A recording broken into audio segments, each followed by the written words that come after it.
Hey everybody, so we are here today, first to get something to eat, but then to go watch Fantasy Island. We're actually at a different theater than we normally are, so I might get a little bit of a walk up.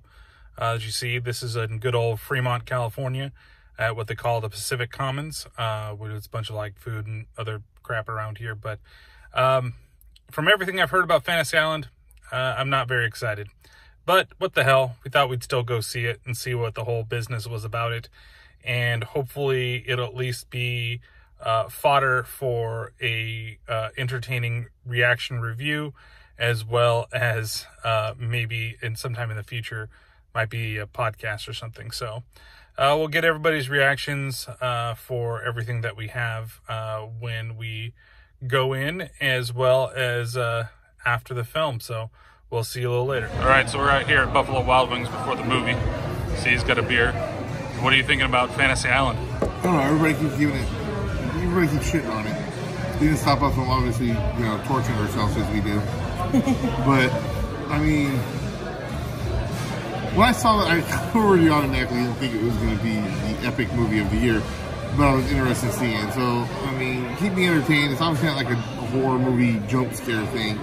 Keep me entertained, give me some good suspense, I'll be happy. It can't be worse than The Grudge. Yeah, that's right now the running for #1 bad movie of the year. Crystal? That's what I was going to say.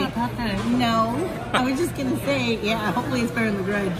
I don't know, though. We'll find out. Yeah. Some steps with my fat ass. So he's getting some steps in as we're walking up to the theater. With my fat ass. With his fat ass. So this is the Pacific Commons Theater.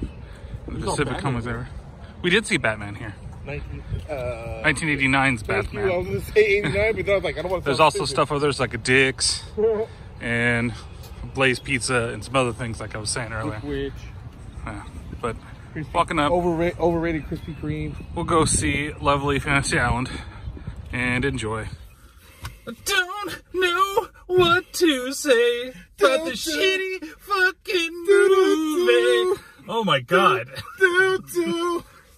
Oh, so we are back from Fantasy fucking Island.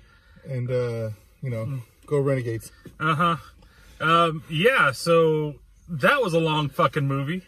Honestly, though, I'm gonna state it right here. I said it as we were walking out, I enjoyed it better than The Grudge. If we're gonna have to start putting these on shitty movie scale for 2020, well, The Grudge at the bottom, and this is right above it. We're gonna go Grudge #1 right now. Fantasy Island #2. #2, but there could be more on the way.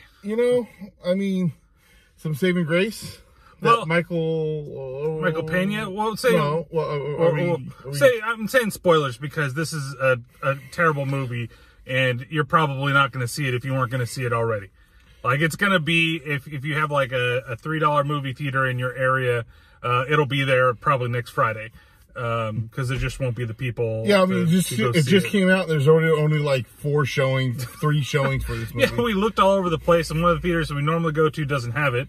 And then every place else, it was like, at the AMC around here, it had like 4, maybe 3 showings or something like that. Is like shocked by it. Yeah, he's totally shocked by this movie. So yeah, so this ain't gonna be in many places, many times. And anyways, so Michael Rourke is in the movie. Michael Rooker. Right? I know I keep wanting to say Rourke? Mickey Rourke, but yeah, Michael Rooker is in the movie, and he's not in it much, but he's one of the better people in the movie. Well, he's just awesome anyway. So yeah. Period. Well, he was wasn't the Baco Experiment? Wasn't that also Blumhouse? Yeah, and Blumhouse is hear from a lot of people. It's becoming like the old 90s or 80s, just generating random fucking horror. Like, they were doing some really good horror things, and now they just have a couple of things that are terrible. Well, I mean, everything is not going to be gold, you know what I mean? But well, of course not. You're going to get a couple movies that are good, and you're going to get some movies that are terrible. And this just happens to be part of that terrible movie. And he's just staring at ass. I was trying to see if she had a nice ass. Get off me. Get off my back. I want to see if that was better than the movie. It was all right. So, fantasy would probably be a better ass. Anyways. So, I think the biggest problem with the movie is that it tried to have a twist, and you kind of, part of it I saw coming, but it had, at least was a little bit, at least, the annoying person that I wanted to die from the moment I fucking met her in the beginning of the fucking movie actually died. I'll say that. That ending song is terrible. So that rendition we did. boots on. Oh my god. Who the fuck puts that at the end of a fucking horror movie? It tries to more be of a like thriller more than a horror. Yeah, it tries to be uplifting at the end of the movie or something like that. Everything's good and everybody's happy. The people, it's the fucking tattoo origin story is what the name of this movie is. It's not fucking Fantasy Island. Okay, two things first of all. One, how that one girl is in Maggie Q, her character, lives in the same apartment, right? And knew who Nick was. Yeah. But didn't know that he had two roommates and who they were that was there. Oh yeah, didn't know that they were the other two guys that were there. They're all connected, by the way. Two, like the officer, like, okay, Patrick, that's me. No, not me. The fact that, like, okay, well, I mean, this one's a little bit like if she was there and the fire happened, and he was there too. I mean, I guess you're not going to really recognize every single officer that was there, but I mean, you think that you might have recognized the people that were there. Another one, like, that whole time they were showing that guy, he was supposed to be burned. Yeah, the guy kept showing up all over the place. I thought it was going to be some kind of weird, it was like a tribal... I thought so too. I thought it was some part of like the island doing something. Like the thing is, you drink the water of the island, and that's how you get your fucking fantasy. But like in like you're seeing like the people that were mistreated or something. Like, I thought that's what the twist was going to be. I thought that it was really going to be that there is some horror element in the island. It's not really like, you know, it seems like it's going towards whatever Fantasy Island used to be as the TV show, where, oh, we're going to get everybody's fantasy. But do you think that he'd be able to be like, look, I'm not going to, you know, let you fantasize about your killer revenge fantasy. You know, we're only going to do, like, you know, happy fantasies. I don't remember anything on Fantasy Island, the TV show, being killer revenge. I really don't remember too much of that. Except for that one time Tattoo got pissed off at, what's his name? The plane, Mr. Rourke. It's just, like, they had so many ways they could go with it. And I was really kind of hoping for more of like a Banana Splits type of movie. To where it's like a little more tongue-in-cheek. Maybe they make a couple of jokes. But they just, I feel like they went way too serious with the topic. And especially with the actual, like, overarching theme of everything in the movie.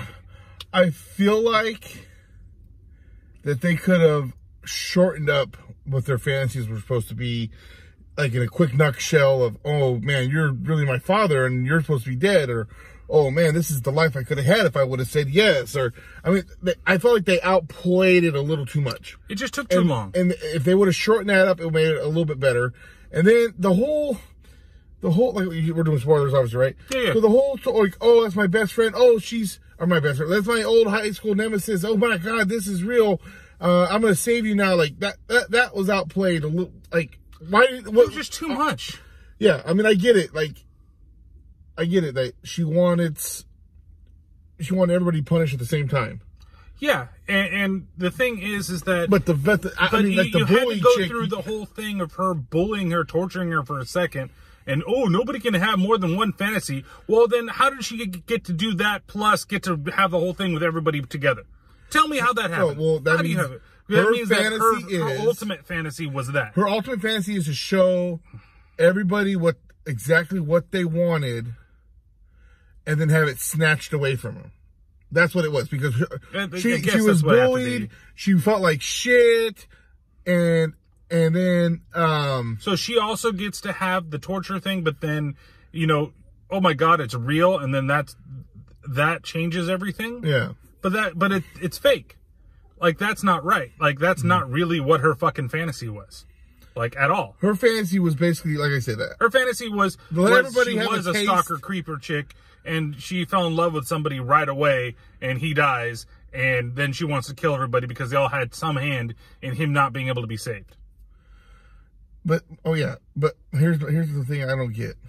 Patrick, how did she know that the cop did not decide to go in there and save him?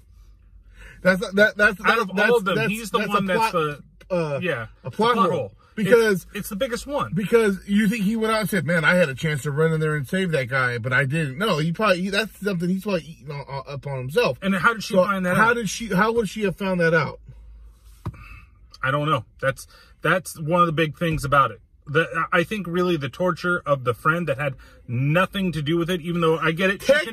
She connected the dots because of Dr. Torture and shit like that. No. Who happens to be the retarded fucking brother of Dr. Satan, by the way. just with his fucking like lips stapled shut. Technically, because of what she did to her in her past, caused her to be this way.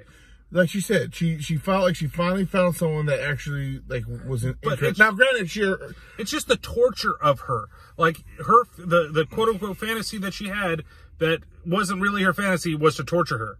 So he had to make sure that she could be tortured and not break the island's rules. Yeah. Which they kind of show you with the Maggie Q thing, because she's like, oh my God, this is real. This is really the way that it's going to go. But it's not really real because she's not able to save Nick. Yeah. When she decides to save him at that point. Yeah. So it's just like, ugh. Yeah, like I said, it's plot holes on plot holes on plot holes.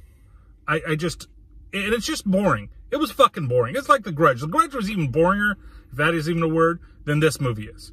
Right? But this movie was just, at least The Grudge had at least one or two, like, scares. Like, jump scares. I don't feel like this was but this wasn't supposed to have that. Yeah, exactly. This was more of a feel like it was billed kind of in that horror vein. And this is also, I believe, PG-13. I took it like a Saw. If you're going to do like a Saw type thing, make it a rated R movie. I mean, thriller. I mean, yeah, but what I'm saying is the thriller part of it. It's not like Saw is not. I wouldn't consider that a horror movie. I would consider it a thriller. It's a horror thriller because the horror, scare, because of the violence and if you think it's going to go against you and stuff like that. If I say I'm going to go see a horror movie, it's going to be a horror movie is. They're trying to make me scared. There's jumps and stuff like that, like The Grudge was supposed to be. Well, yeah. This, I didn't come in here thinking I was going to get all that. I was looking for I looked at it as just a straight thriller. I was thinking it was going to be a little more of a horror, like The Island was something a little more than everybody thought it was. But of course, like, you know, I can agree that it's more of a thriller because a thriller's not going to end with a song like that. Oh my God. Pretty horses. It's so terrible. It's terrible. I gotta say though, I did enjoy seeing. I'm gonna go blank on the actor's name. He has like, I think, like a female kind of name. The guy that played the guy that was invading the crack house. Yeah. Complex. I can't remember that guy's name. His name is Teague in Sons of Anarchy. But I think his real name is like, I forget his real name. I say like a girl name, but I mean that's because like an Ashley. Yeah, something like that, yeah, like a name I would consider. But, I mean, he was probably the better actor of everybody. I mean, the main cast was just, even Maggie Q was pretty terrible. And Michael Pena was just awful. I didn't think Michael Pena was that bad.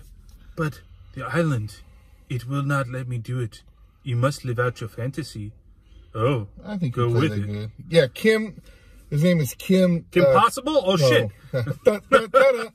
How do you say that? Coates? Kim Coates. Yeah, Kim Coates. We're looking at it. Like, to me, Kim is a female name, so whatever. If you get offended by that, I don't go, fuck. So, what would you give the movie if you're going to give it a rating? I give it a 1.5 Blackwater fantasy. Yeah, I'd give it 1.5 maybe Blackwater gushing eyeballs out of 5. Yeah. I can't give it a 1 because I still think I enjoyed parts of it more. But like I said, I think I'm going to go 2. You know what? Yeah, two Dr. Giggles out of. That guy reminded me of Dr. Giggles. I thought we were really getting to something too when that guy showed up, and then he like keeps showing up. I'm like, great, that's at least something that's there, and then it's pointless, except for the fact that Michael Rooker has to die trying to stop it, and it's not really going to stop it anyway. Yeah, I mean, he should have just done a drop kick. That's right. But then, like, at least the they other blew thing up the plane to plane. The thing is that maybe they just felt like they had to have someone dead. But, like, Patrick, like, what? My fantasy is to keep JD alive. I'll stay here for the rest of my life. Why would it be my fantasy is that Patrick and JD can live out the rest of their lives? Well, because he cared only about his brother. Tattoo only wanted to be about his brother, man. So, anyway, yes, all socials down in the comments down there. Make sure that you follow both Paranormal Pat, Paranormal Pat 64 on all socials.